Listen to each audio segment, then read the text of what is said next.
Sean todos ustedes, todas y todos, bienvenidos y bienvenidas a la Fundación Caballero Bonal. Veo que hay personas que no conozco mucho, hay otras que sí, hay otras caras muy fieles de aquí, muy conocidas, pero hay personas a las que veo por primera vez o por segunda vez. Me agrada mucho ver caras nuevas en la Fundación y siempre digo esto, pero para ustedes serán palabras nuevas. Que esta es la Casa de la Cultura, la Casa de Caballero Bonal, pero es la casa de todas las personas que se acercan al libro, que se acercan a las letras, y al arte, y también a la literatura, a la poesía, a todo ello, porque Caballero Bonal quiso que no fuera la casa donde se guardara su memoria, sino donde su memoria de alguna manera refulgiera, brillara hacia afuera y captara la atención de los demás para que también fueran creativos, para que hubiera personas que trajeran aquí su obra, que quisieran aprender, hacer talleres. Esto siempre está abierto. Nuestra figura, nuestro invitado, nuestro protagonista de hoy, Abraham Quirós, lo sabe, que estamos abiertos a hacer locuras por la cultura y por la literatura. Estamos dispuestos a escuchar ideas y estamos dispuestos a hacer todo lo que sea agradable y todo lo que sea nutritivo para el hecho cultural. Abraham llegó aquí a nuestra sede no hace mucho tiempo, pero ya es como si fuera de la familia. Ya estamos siempre maquinando cosas así, estamos siempre inventando a ver lo que podemos hacer para que esto se mueva. Y yo auguro un futuro muy interesante, no solamente en la literatura, que ya lo vais a ver con este pedazo de libro que se ha marcado, sino en otras áreas que tienen relación con la literatura, pero que a lo mejor no son estrictamente literarias. Yo me veo con un futuro muy importante, muy interesante, y me alegro mucho de poder estar a su ladito, de alguna manera acompañándolo, no guiándolo, porque yo no tengo nada que guiar, él se guía solo. Además, él es joven y tiene mucha más energía ya que yo, así que yo me voy a limitar solamente a estar a su lado y ver cómo brilla, que sé que va a brillar mucho. A su derecha, una amiga de la Fundación, Nieve Vázquez Recio, hacía algún tiempo que no venía, pero ella es una fija en esta casa, ha estado en muchas actividades, ha estado en encuentros, en congresos, en presentaciones, ella misma ha presentado obra propia y la queremos mucho, ella viene desde la Universidad de Cádiz, pero yo creo que es todo lo contrario de lo que pensaríamos de una persona academicista o académica. Ella es una persona libre, una persona con una energía muy bonita, y lo digo que no, los académicos no tengan a veces energía bonita, pero por lo general tienen una energía bastante rancia. Y ella no, ella tiene una energía bonita, limpia, libre, femenina, que me encanta, y estoy muy contenta de que haya aceptado presentar a Abraham. Él se lo ha ganado, que ha sido él el que se lo ha pedido y ella, por algo será que le ha dicho que sí. No voy a decir nada del libro, no sé si ustedes han leído un reportaje, una entrevista que salió, bueno, una mini entrevista que salió hace poco en el periódico, que hablaba de las motivaciones, de esas heridas que dejan cicatrices y que tienen que ver con el crecimiento y que de alguna manera desmitifican ese concepto de que vamos creciendo siempre, mejorando, o que no nos quedan huellas de ese crecimiento, no nos quedan heridas, sino él desmitifica eso y afronta de una manera muy lúcida el crecimiento espiritual, el crecimiento personal. Yo creo que lo hace de una manera no solamente muy lúcida, sino además muy bonita, con unos versos que se te van quedando. Y bueno, no digo más nada porque no quiero quitarle la palabra a Nieves, que ya lo hace muy bien, ya verán ustedes, y a él mismo. Si luego surge la conversación y queremos entre uno y otro hacer un coloquio, yo tendré mucho gusto en aportar lo que pueda, pero en principio quiero darle la palabra a Nieves Vázquez Recio, que está en tu casa y está en tu mesa y tiene la palabra. Muchísimas gracias, ¿escucharon? Muchísimas gracias, Pepa, por presentarme mis palabras tan cariñosas, que yo te agradezco de verdad, porque yo también me siento aquí en mi casa, ya son muchas veces las que he venido, pero tu palabras a mí me halagan, ¿no? Porque en realidad me retratas bastante en esa vida que tengo un poco rara entre literatura de creación, universidad. Nunca estoy del todo acomodada, ¿no? Nunca me he sentido del todo acomodada en la universidad, pero bueno, la universidad me da de comer, entre otras cosas, ¿no? Y también me ha hecho feliz porque, entre otras, entre las cosas buenas que ha tenido la universidad, pues conocer a amigos como Manolo Rivas, que está aquí, o a Abraham Quiroga, que conocí como alumno ya hace un montón de tiempo, y bastantes años, ¿no? Abraham, sí. Y bueno, Abraham siempre fue un alumno muy especial, porque hay estudiantes que te amargan la vida o te amargan una clase y otros estudiantes que te la iluminan. Y aunque no sean muy buenos estudiantes, porque él no lo era, tampoco me falsificar la realidad, ¿no? Pero sí era un estudiante que te hacía la clase más cómoda. Una persona sensible, agradable, educada, siempre con su humor un poco pasota. Y eso, insisto, te hace refrescar una clase, ¿no? Hay, como digo, hay pimientas negras que te amargan y otros dulces que te lo hacen más fácil.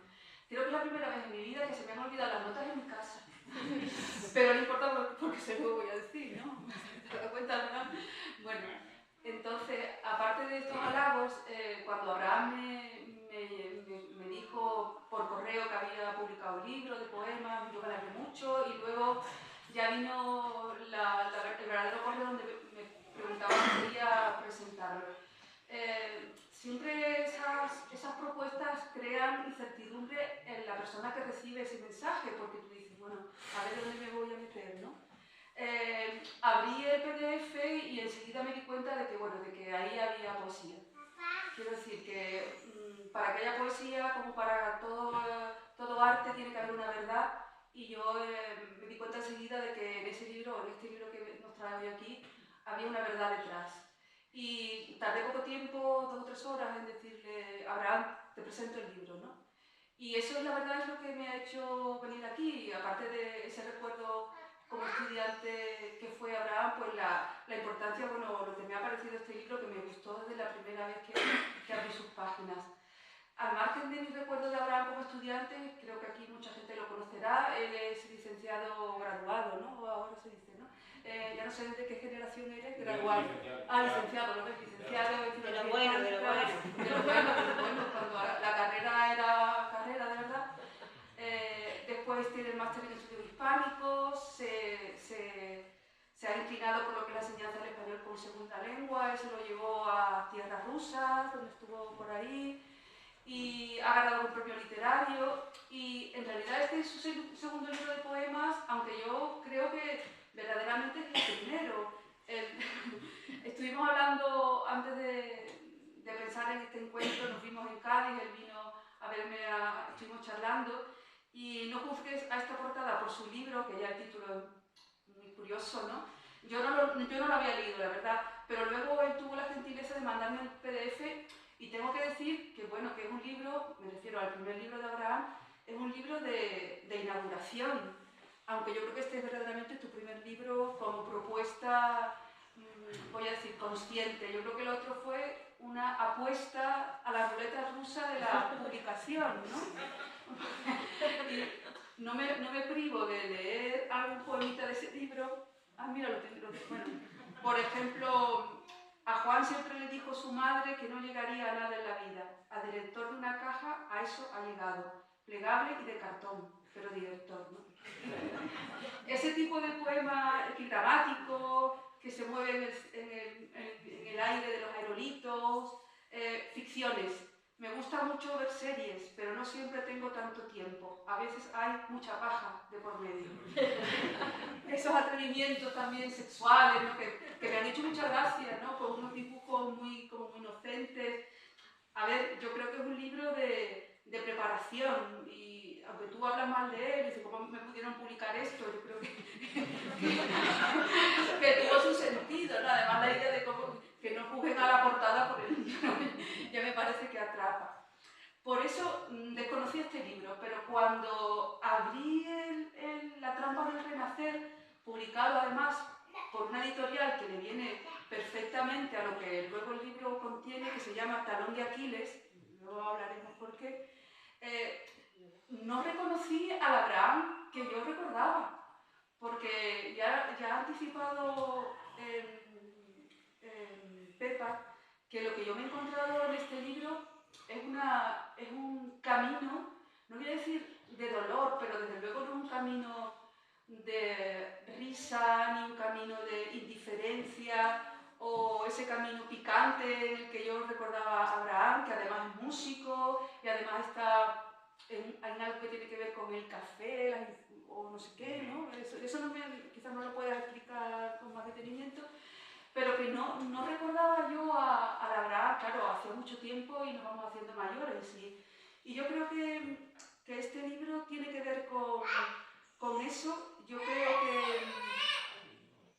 que este libro tiene que ver con un proceso, yo creo que es el curso de un umbral. Para mí es el curso de un umbral que significa el paso de lo infantil o de esa época o de esa edad de la inocencia hacia otro estado donde nos hacemos conscientes de nuestra propia finitud, de nuestras propias limitaciones como seres humanos, como creadores. Y ahí me parece que este libro empieza. Si esto pertenecería a esa infancia, sobre todo adolescencia, esto ya representa, como digo, para mí el umbral de despedida de ese tiempo que, como dice Cesare Pavese, es la infancia, ¿no? En la infancia todo está, pero de alguna manera ya no está como cuando vivíamos en ese territorio de la inocencia.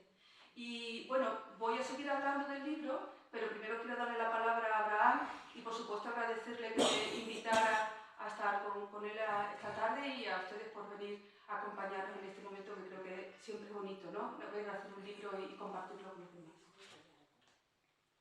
Bueno, antes de nada, dar las gracias por recibirme, dar las gracias a Nieve por aceptar estar aquí conmigo. Cuando le propuse la idea de venir, ella dice que tenía incertidumbre de que no sabía si le iba a gustar, y por el otro lado yo estaba igual, porque yo la conozco a ella desde el otro lado como profesora y yo siempre la he admirado en muchos sentidos, y aparte la conozco como escritora y también la admiro en muchos sentidos. Entonces, esa incertidumbre que decías tú que tenías, yo la mía era mayor, créeme, porque pensé que iba a abrir el libro y iba a decir, no, ni en broma voy a verte allí. Entonces, para mí es un halago, tanto que Pepa como tú no solo hayáis aceptado, sino que estéis aquí conmigo y que me veáis volando aquí, ¿no? Bueno, ¿quieres seguir hablando? No. Bueno, el libro tiene una estructura muy interesante sobre la que ahora hablaré. Se convierte, ya lo he dicho, en una especie de, bueno, creo que no lo he dicho, pero es una especie de viaje muy bien estructurado. Eso es significativo porque el otro día también, no sé con quién hablaba, sobre lo difícil que es darle forma a un libro. Sobre todo un libro de relato o un libro de poesía, que yo creo que caminan de la mano, ¿no? La novela es otro territorio, pero darle estructura a un libro de relatos o a un libro de poesía es difícil, porque yo creo que ya no nos satisface, no sé qué pensará Pepa o no sé qué pensará Abraham, esa suerte de libro que simplemente son poemas o cuentos justapuestos, que, bueno, que están ahí colgados como si fueran ropa, ¿no? Con pinzas de la ropa en un cordel, sino que pretendemos buscar en un libro algo que tenga un sentido. Y eso es lo más difícil, ¿no? Un aire común, un sentido unitario. Y yo creo que eso lo ha logrado Abraham utilizando una estructura coherente y además utilizando un recurso que es la referencia mitológica. Una referencia mitológica que no está utilizada de una manera cursi, porque eso suele ocurrir, ¿no? Que a veces uno o una empieza a hacer citas sin ton ni son para demostrar lo que uno ha leído o lo que uno sabe o cómo está uno metido en el mundo de la literatura, sino que son referencias muy bien escogidas para darle sentido a este viaje literario que él desarrolla en el libro y que yo diría, ya lo he anticipado, que es una especie, lo que en novela sería un Bildungsroman, una novela de aprendizaje. Esto sería un poemario de aprendizaje y un poemario donde como tiene sentido de relato, de una narrativa que ha creado, pues el hilo narrativo, como he dicho, tiene que ver con la mitología. serie de referencias mitológicas que marcan los hitos de ese camino, que es el camino de iniciación, que va de un lugar a otro, ¿no? Porque es un viaje. Y en ese camino de iniciación pues hay una serie de referencias mitológicas, y ahora iremos a ello. Son 5 partes, con una, digamos, una coda final, que también marcaría una especie de adelgazamiento, ¿no? Textual. Las primeras 4 partes, la primera referida a Prometeo, Génesis, la segunda referida a Afrodita, Pasiones, la tercera referida a Hécate, Sombras, la cuarta a Hades, Abismos, y la quinta a Fénix, Renacimiento. Y hay una coda final donde aparece Hefesto, la forja de la trampa. 5 partes muy pensadas, con una coda final, y que además en las 4 primeras partes concluyen con un poema a modo de colofón dedicado, bueno, donde aparece el personaje de Hermes. Entonces, lo primero que te quería preguntar, Abraham, ¿cómo surge esta idea de organizar toda la materia poética y en realidad el libro, ¿no? ¿Cómo surge el libro? ¿Cómo empiezas a escribirlo? ¿Desde cuándo? ¿Y cómo encuentras esta manera de organizar la estructura también trabada que has logrado plasmar en estas páginas? Gracias. Gracias por verlo, quiero decir. A fin de cuentas, yo cuando concibo un libro, sobre todo a día de hoy, incluso en el primero, la idea de fondo estaba también. A mí no me gusta la idea de escribir poemas sueltos, ponerlo en conjunto y tirar. A mí me gusta que tenga, porque a fin de cuentas soy narrador, y a mí lo que me gusta es que todo tenga un sentido de principio a fin. Y se me ocurrió la idea de renacer como algo constante, como algo que no tiene fin, que no tiene principio en realidad, que es una herida abierta todo el tiempo y tal. Y se me ocurrió la estructura, y a partir de ahí se me ocurrió también meterle los temas mitológicos, pero como te he dicho antes, de una forma, yo diría elegante, aunque sea pedante decirlo, pero... Sí, esa palabra la usamos en esta conversación, porque te dije que es un poemario elegante. Gracias. Entonces, la idea, a mí siempre me ha gustado la mitología, yo estudié algo de mitología durante el bachillerato, y entonces también quería utilizar la mitología en algún momento de mi literatura, también a modo de homenaje a un profesor que tuve de latín y griego que falleció, y quería de alguna forma un pequeño homenaje, ¿no? Por ahí. Y es cierto que la mitología es tan amplia que hay 20.000 cosas de las que puede tirar el libro. Entonces, pues, más o menos planteé la idea, y a partir de ahí busqué las figuras mitológicas que pudieran encajar, y a partir de ahí ya hice la estructura que tenemos aquí en el libro. Básicamente es eso. Bueno, si quieres hablamos de la estructura, vamos avanzando en la estructura, y si podemos leer algún poema para que la gente se haga cargo del sonido de este libro, ¿no? Empiezas con la figura de Prometeo. Prometeo, que es el que robó el fuego mitológico, que también tiene que ver con un sentido de creación de la humanidad. Y bueno, explícanos ese sentido inicial, ¿no? Germinal de la figura de Prometeo, que además yo creo que un motivo general que cruza el libro va a ser la llama. El fuego, la llama, transformada de muchas maneras, pero que está como elemento arquitectónico que atraviesa la obra de principio a fin, y que surge con la figura de Prometeo. Claro, la idea de un principio con utilizar Prometeo, es verdad que yo quería que el objeto de la llama fuera constante, porque, si te cuentas, va evolucionando como durante el libro, y empieza como ascua, como llama, como el fuego que roba Prometeo, y a partir de ahí va surgiendo y va evolucionando. Y la idea principal de utilizar Prometeo era porque a la hora de utilizar el lenguaje, de hecho, uno de los versos lo digo de forma directa, para mí el empezar a utilizar el lenguaje sería como el haber probado el fuego, ¿no? El poder utilizarlo como yo quiera utilizarlo, como un nuevo nacer, un nuevo inicio, etc., ¿no? Entonces, esa era la idea de Prometeo de un principio. Si quieres leemos algún poema. Sí, por mí sí. Pues sí. De hecho, el primer grito se llama. Este es el que hace referencia con el tema del lenguaje, el robar El mundo no empezó con palabras, sino con un desgarrón. Una grieta en la garganta, un rugido diminuto que arrancó el velo del aire y obligó al silencio a retroceder. Nadie me entendía, pero todos sabían que estaba vivo. El dolor habló antes que mi lengua, la sangre la tinta inicial. Cada lágrima escribía en mi piel recién estrenada un camino único hacia lo humano.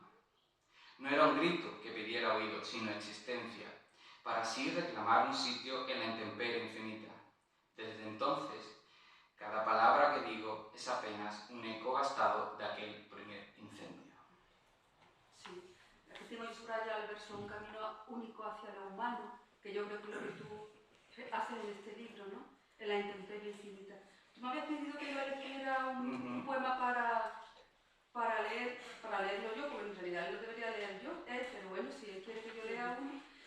Yo elegí Revelación porque me parecía que este poema, que también pertenece a la primera parte, a Prometeo, de alguna forma nos habla del ser escindido que nos sentimos cuando perdemos esa inocencia inicial. Y en él también, en este poema, hay también de alguna manera una anticipación de lo que luego va a ocurrir cuando se encuentra cierta unidad porque las sombras se recuperan en su ser unitario.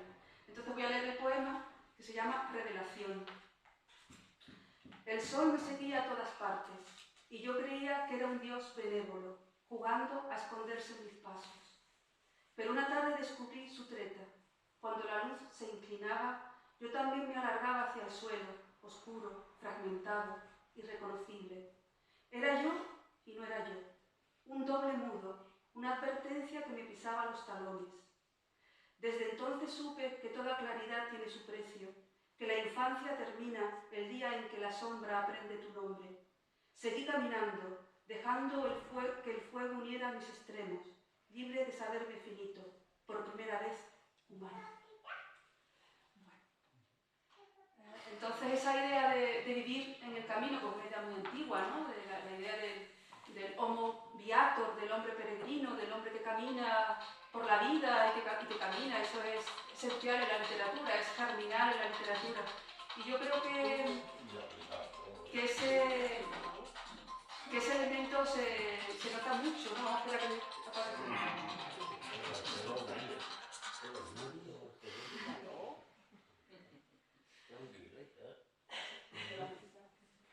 Bueno, eso pasa en las mejores familias. que esa idea de viaje, ¿no? Esa idea del ser escindido desde la infancia, porque yo creo que esa escisión marca, como decía yo antes, el final de la infancia.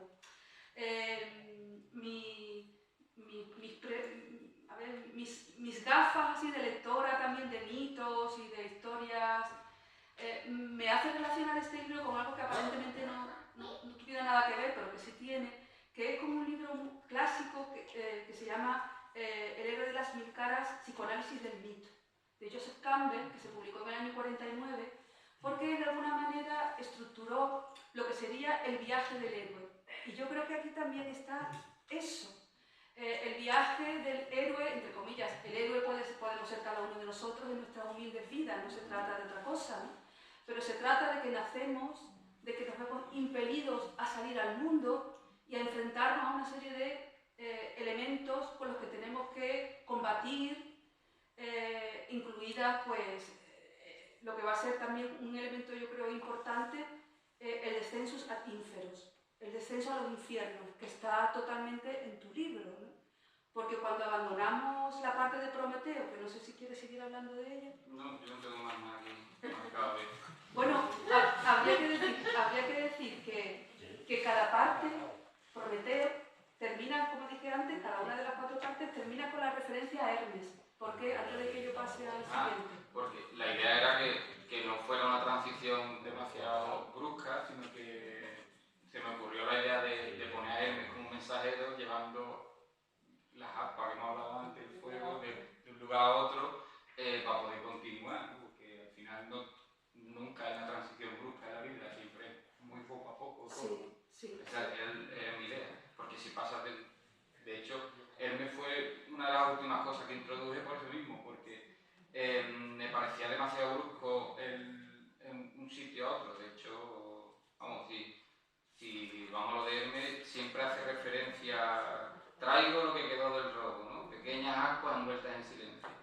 Entonces todo el tiempo la transición va así, va como que llega de un lado a otro, pero que no es tan brusco como Sí, me parecía. lo dicen los dos últimos versos, ¿no? Ya, y ya me voy, pero dejo el envío. Claro. Una brasa que espera ser nombrada.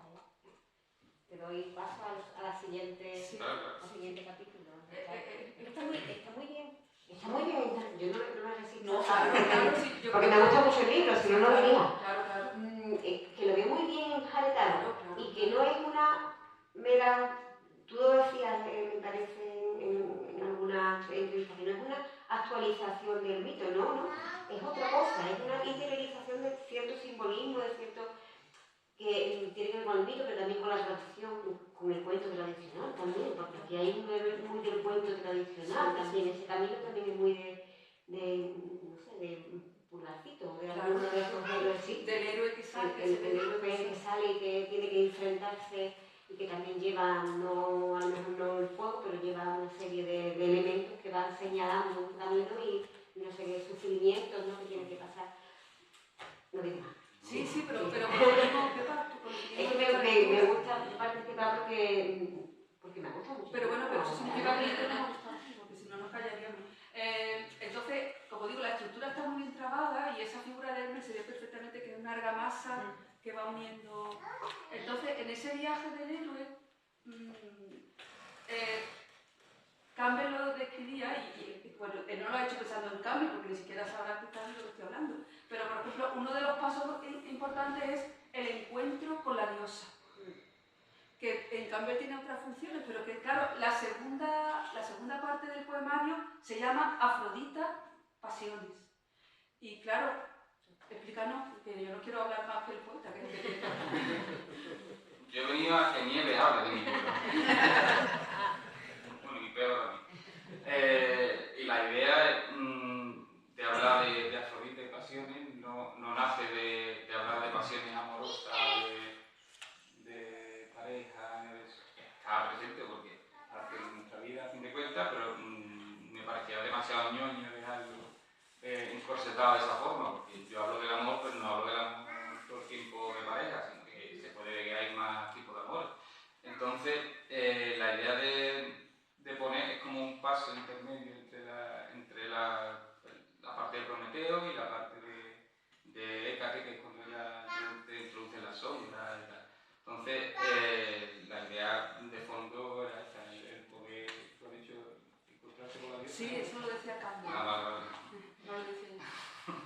Y sí, ¿no? Al final ¿Y en qué sentido para ti, tú has dicho que no solamente sexual, aunque hay un componente amoroso, carnal, y en qué sentido amplio tú entiendes eso de la pasión? Quiero decir, porque claro, yo creo que esa es también una parte del camino, ¿no?, del héroe, el despertar a una serie de sentidos, de sentimientos que lo hacen madurar o que lo hacen ver el mundo de otra manera.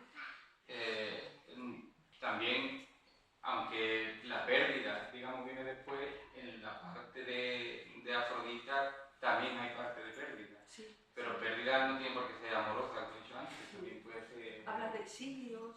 Claro, hablo de pérdida directa de algún familiar, de alguna persona.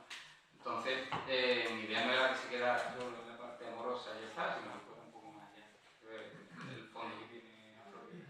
El encuentro con el otro, ¿no? ¿Sería? Sí, al final sí. Vale. ¿Leemos algo de él? Sí, déjale el relámpago del beso. Un beso no es un gesto, es un relámpago. Corta el aire, ciega la memoria, abre de un tajo la carne invisible donde habita el silencio. Tus labios eran frontera y estallido, una herida de luz capaz de dividir el mundo en dos. El antes, con su vacío ordenado, y el después, donde todo ardía fuera de sí. No besamos para amar, besamos para incendiar, besamos para hundir los dientes en nuestra propia eternidad y hacerla sangrar un segundo. Ese instante, ese relámpago que aún tiembla en mi boca, me enseñó que el amor no promete futuro, solo ilumina y se va. Ahí de fondo está la idea esa de que un poco hace falta... Sí. Y dos palabras claves, fuego y herida. Fuego y sangre, porque aparece continuamente el fuego y la herida, el fuego y la herida en todo el libro. Que también es otra trama, sí, está en la trama de los nombres de los dioses, bueno, dioses y luego esas palabras claves que te van poniendo como donde tú enredas el hilo, ¿no? Me parece muy inteligente. Sí, porque el libro tiene un audimbre, ¿no? Sí. Que va recorriendo, lo que no es que sea lo que yo digo, no un poema por aquí, no, No, sino que... es que está muy inteligente tramado. Sí, está muy inteligente tramado. ¿Y otro poema de esta parte? De aquí no tengo más nada apuntado, pero vamos, si tú has visto No, algo no, que te no, guste en especial, no hay problema A mí me ninguno. gustó mucho aquí el de Hermes, precisamente. Vamos a ver. El de Hermes de esta parte. El segundo de Hermes. Eco de brasas, ¿no? Eco de brasas. Llevo lo que queda del deseo, resplandores diminutos que tiemblan en el aire. No son llamas abiertas, sino susurros, casi secretos, que se deslizan entre los dedos. Los dejo caer suavemente, sobre hombros, sobre oídos, sobre labios cerrados. No hay instrucciones, solo señal. El fuego que compartimos no se apaga, solo cambia de forma.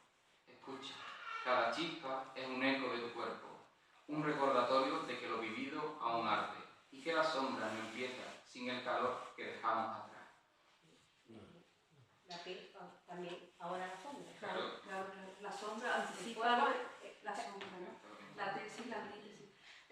Hay que decir que los versos de Abraham tienen ritmo. Eso parece que es una tontería, pero es muy difícil.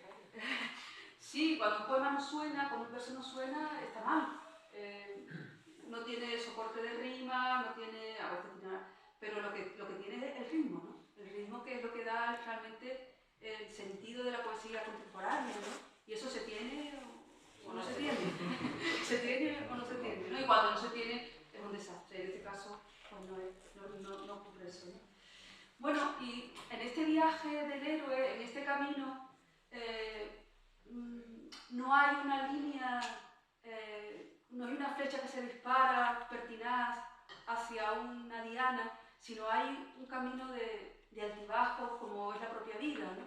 Entonces este ser nacido a la belleza del mundo y al dolor del mundo se encuentra con el otro, creo en Afrodita, pero luego va a descender, como yo decía antes, a lo que sería el reino de la sombra, ¿no? Esa especie de descensus ad inferos al infierno, el infierno en vida.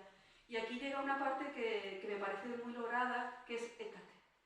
Háblanos de Hécate es encontrarse con la sombra de forma directa y afrontarla.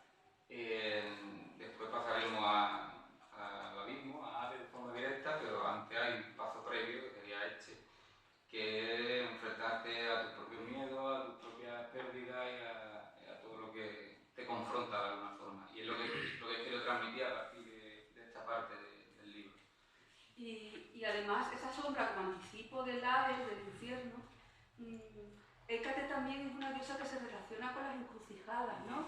Y me parece que eso estaba muy bien traído antes del descenso a los infiernos, porque de alguna manera la vida siempre nos pone en un cruce de caminos o en una encrucijada en la que tenemos siempre que decidir.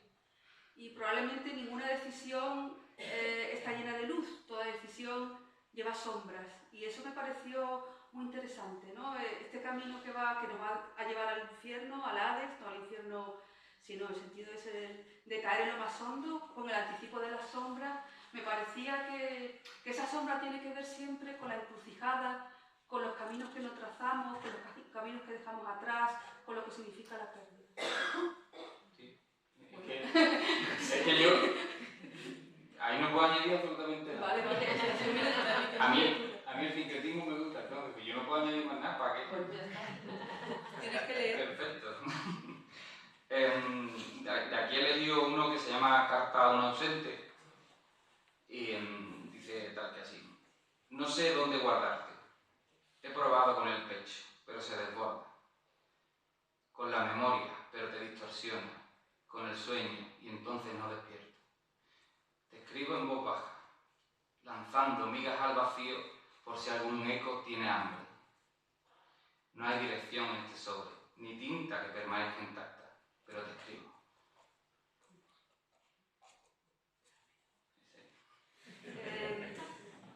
Hécate también se relaciona con la luna y tiene 3 caras, ¿no?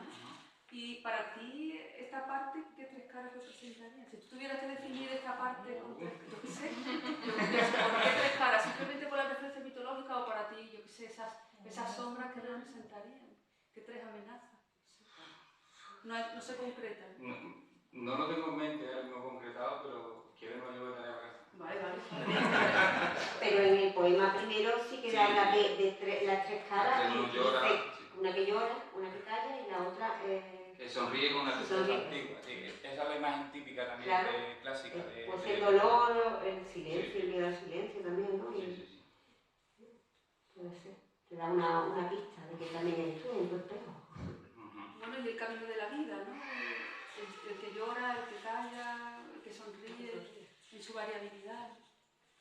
Y bueno, finalmente llegamos al Hades, como decía, en este camino que para mí es un descenso a los infiernos. A partir de Afrodita, pues empezamos a caminar por las sombras para llegar al Hades. ¿Y qué nos encontramos aquí? Aquí nos encontramos con la forma directa en las sombras. Ya aquí no hay transición ninguna, es sombra absoluta, y la narración viene desde ahí, viene desde las reflexiones, desde lo más profundo de la sombra y desde incluso desde la muerte en algunos fragmentos. De hecho, de aquí he seleccionado dos poemas para poder hablar un poco de un lado y un poco de otro, porque al final el Hades es esas dos partes. Entonces, el primero que he seleccionado es Moneda para el barquero. Nunca tuve oro, solo restos de palabras. Coloco mis favoritas bajo la lengua y la voz se vuelve óbolo. El agua no pregunta nombre, solo reclama presencia. Caronte tiembla al alzar el remo. La espera ya es juicio. Cruzo con todo lo que fui y me convierto en corriente. El río me traga con ternura. Lo dicho fue suficiente. Esa es la idea de fondo de aceptar. Aquí es la caída, en realidad. Al final, si hablamos de Hades, hablamos siempre de muerte, ¿no? Del río, de Caronte y tal. Y es una de las partes digamos, de las dos caras de esta moneda. Y la otra sería osamenta del silencio. Bajo la piel hay un polvo paciente. Mis huesos murmuran canciones que nadie escucha. El dolor se ha vuelto solo memoria mineral, un eco sordo de lo que fue deseo. El silencio reclama su peso, ocupa el espacio del pulso, me convierte en algo que ya no necesita voz. Todo cuerpo termina diciendo lo mismo: tierra. Aquí también un poco metiendo un poco mi idea ocupa el espacio del pulso, ¿no? El silencio reclama su peso. A mí que siempre me ha gustado escribir, siempre me ha gustado expresarme de alguna forma, o de otra, la parte oscura también, no solo digo porque es muerte, sino silencio. Y es lo que he querido representar en este poema, porque solamente el silencio. El no poder expresarte de esta forma, para mí sería lo más oscuro, ¿no? El no poder. Una forma de muerte. Es curioso porque ya te digo que a mí Joseph Campbell me vino a la cabeza porque, claro, tú empiezas esta cuarta parte, se llama umbral, que es un término que Campbell utiliza cuando dice el paso del umbral, el paso del mundo al trasmundo. Es que está como clavado, pero yo creo que forma parte porque esos esquemas mentales son arquetipos que tenemos en nuestra conciencia, ¿no? Pero que tú has sabido representar de una manera, actualizar, quiero decir, el recorrido del héroe, no los mitos, que no creo que estén actualizados, como decía Pepa, sino ese recorrido del héroe lo has hecho de manera intuitiva, ¿no? Y el paso al transmundo me parece muy interesante, pero claro, no nos quedamos en el transmundo, no nos quedamos en el Hades, el libro no termina ahí, que también es interesante, ¿no? Sí, a partir de ahí la idea era, de principio era la caída y la subida, el alzamiento del fénix, el vuelo del fénix, pero no en el sentido que se utiliza tan a menudo de dejo todo atrás y empiezo de nuevo una nueva vida. No, tú lo que has vivido lo llevas para siempre. Entonces, mi idea era representar de alguna forma eso, que no hay un renacer limpio, no hay, por se llama la trampa del renacer libre, porque al final es eso lo que tiene de fondo. Y una cosa también me ha flipado y me ha parecido también muy inteligente es la marca gráfica que has ido dejando en cada uno de los capítulos, porque los capítulos tienen diferentes niveles. Prometeo aquí arriba. Pero el siguiente va más abajo, el siguiente va más abajo, el ave abajo del todo, y Fénix otra vez se pone arriba, pero no se pone arriba del todo, se pone a la mitad. Gracias, Pepa. No, porque no, a ver. por eso sería como, es como la piedrecita esa que va dejando pulgarcito, ¿no? Que te va dejando marcas y que te va diciendo, ¿te has dado cuenta? Yo, y tú le vas siguiendo y está muy bien. Esto está hecho con toda la intención. ¿A que sí? Sí. De hecho, la primera galerada que me mandaron en la editorial, me lo cambiaron todo. Y yo dije, no, es así y está puesto así porque yo quiero que esté así puesto. Entonces, me alegro de que se vea. Sí, es verdad. Y bueno, entonces leemos algo de Fénix. De Fénix, ¿vale? Tengo aquí Pulso del cielo. He subido a la superficie de mí mismo, con la piel aún tiznada de pasado y el hollín pegado a los párpados. El cielo pesa sobre el pecho, y eso nunca es consuelo, es desafío. Si dejo pasar la luz, me hiere hasta los huesos. El obstinado pulso sacude la ceniza de mi nombre y termina respirando, aunque el aire sea una navaja oxidada.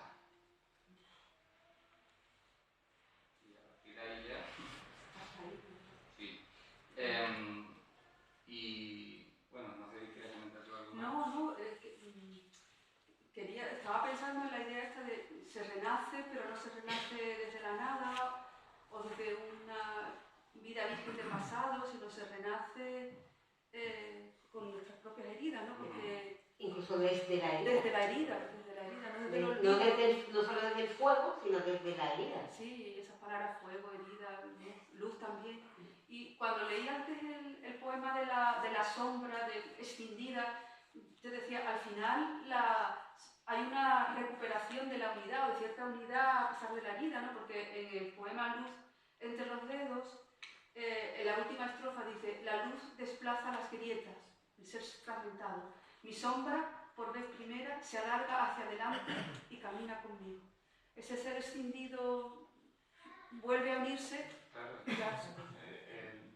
El círculo, ¿no? Se completa. Claro. Aunque no sea no sé cuál, porque es imposible, porque otra persona diferente, pero sí, un círculo. ¿No? Y de recuperación. Campbell diría de vuelta al hogar, pero una vuelta con la herida, ¿no? Y llegamos entonces al final del libro, donde hay una ruptura, digamos, porque ya no tenemos ningún poema que nos haga de transición. El último poema es Renacer completo, que su título ya lo marca todo, ¿no?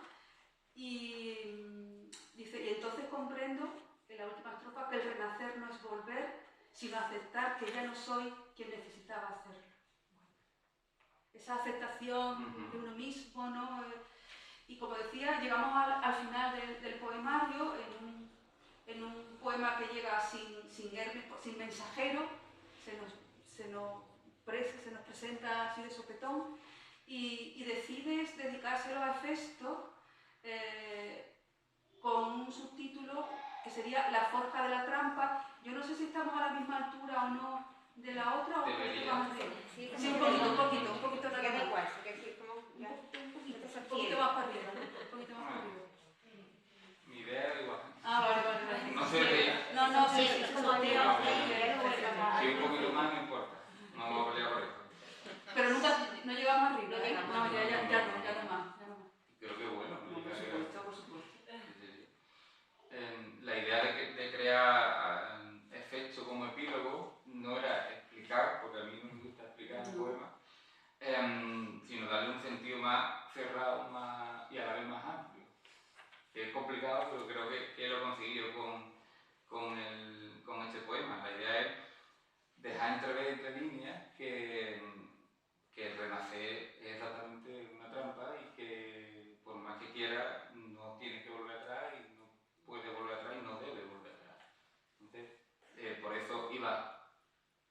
totalmente fuera del resto de eso, no está marcado el epílogo, aunque parezca un epílogo. Sí, tiene una función como tiroal, pero no es. De hecho, la editorial también tiene un epílogo No, que eso me no. mandé a quitar. No, eso no. Sí, por eso te digo. Entonces, es como totalmente aparte y la idea de estoy aquí, hay que seguir, sin importar lo que haya pasado antes, sin importar lo que pueda pasar.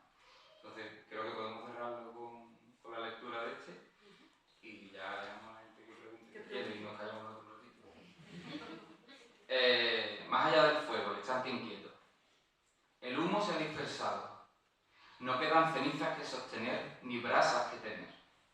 Camino con los dedos vacíos. Todo lo que ardió me enseñó a ser materia y silencio, a reconocer el pulso mínimo que resiste cuando ya no queda nada que quemar. No hay promesa ni advertencia, solo un instante inquieto, suspendido entre luz y sombra, respirando conmigo. El fuego ya pasó, y su rumor es sedimento bajo la cáscara. Sigo aquí, con la luz tocando mi espalda y el cuerpo entendiendo que existir no es volver, sino continuar ardiendo sin llama, sin miedo, en el tañido sereno de lo que nunca termina.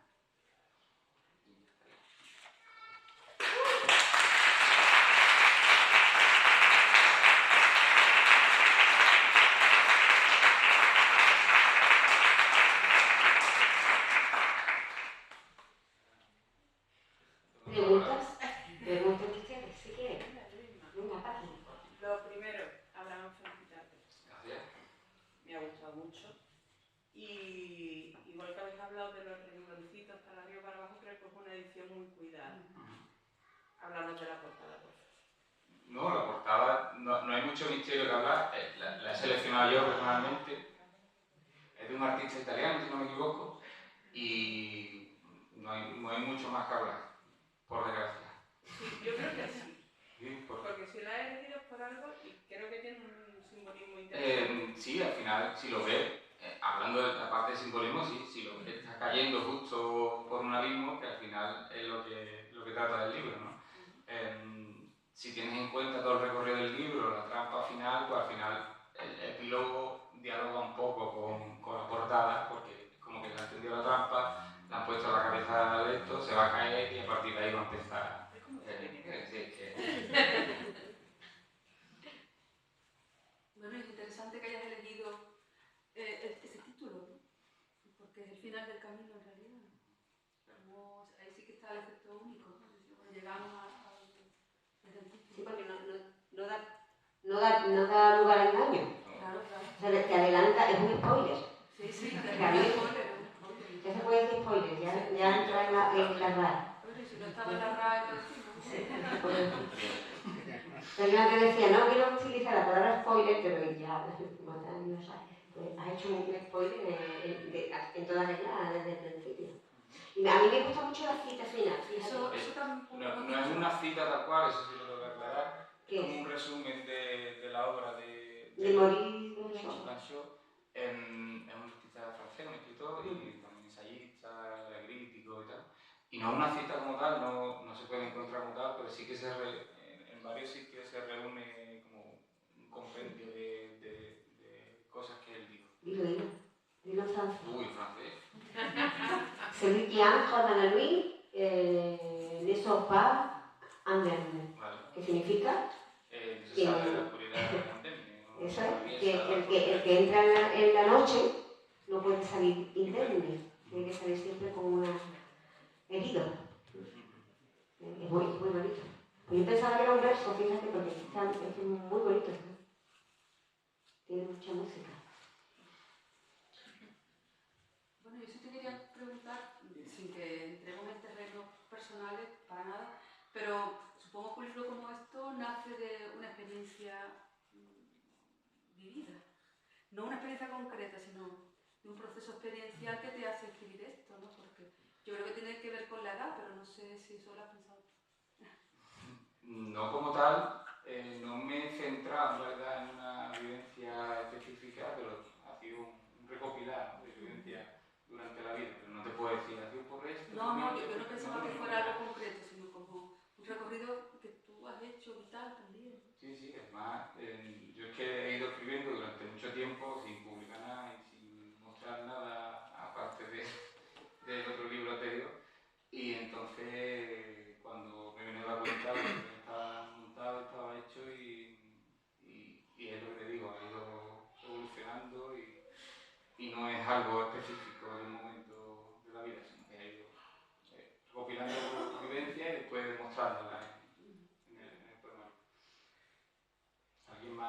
¿Quiero preguntar algo? Yo quería, yo no soy de leer mucha poesía, me cuesta trabajo, lo que estaba escuchando me va a venir estupendo para volver a mirarlo y comprender más lo que has escrito. Pero se me venía a la mente, que lo he mirado porque no me acordaba bien, una técnica que se llama kintsugi o algo así, que hacen los japoneses, y creo que representa eso que se te cae, que se te rompe, pero que tú de alguna manera lo vuelves a construir y se queda con esas heridas y es maravilloso.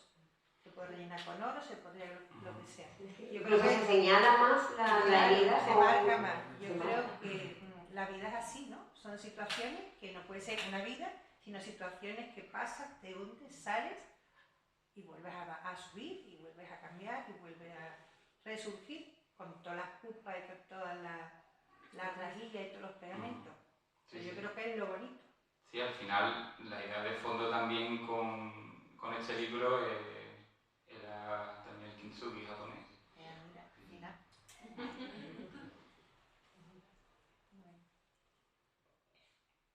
Bueno, pues si no tenéis más preguntas, vamos a tener un ratito al autor para fotografiar los libros. Aquí los libros están fuera, no hay muchos, quedan pocos, así que comprarlos rápidamente. Y vamos a dar una copita de vino por cortesía de Tabanco el pasaje para que vayamos calentando y no vayáis tan pronto. Yo quiero agradecer muchísimo a Nieves y a Abraham, que he disfrutado mucho leyendo, pero ahora ya en la mesa he disfrutado todavía más. Me ha gustado mucho. Me he sentido muy cerca de ti. Además, creo que también es importante que hay libros que te gustan, pero te sientes un poco con dos pasos hacia atrás. Y en este no, yo estaba tocando tu libro, estaba muy cerca de ti. Así que muchísimas gracias. Muchísimas gracias, Nieves. Tenemos el jueves también aquí. El jueves tenemos a otro Abraham y otra vez a Nieves. O sea, repetimos, Abraham y Nieves, pero sería en este caso Abraham Guerrero Tenorio, que trae también un libro de poesía, pero también el libro que ha escrito sobre la vida de Manolita Chen, la de Arcos, no la Manolita Chen del circo. Y estará también aquí Sara Bueno, que ustedes conocerán seguramente por otro nombre, Sara Bueno, porque estarán también aquí, seremos más en la mesa, pero Nieves repetirá y el otro Abraham estará aquí también. Espero que vengan el jueves a la misma hora. Muchísimas gracias.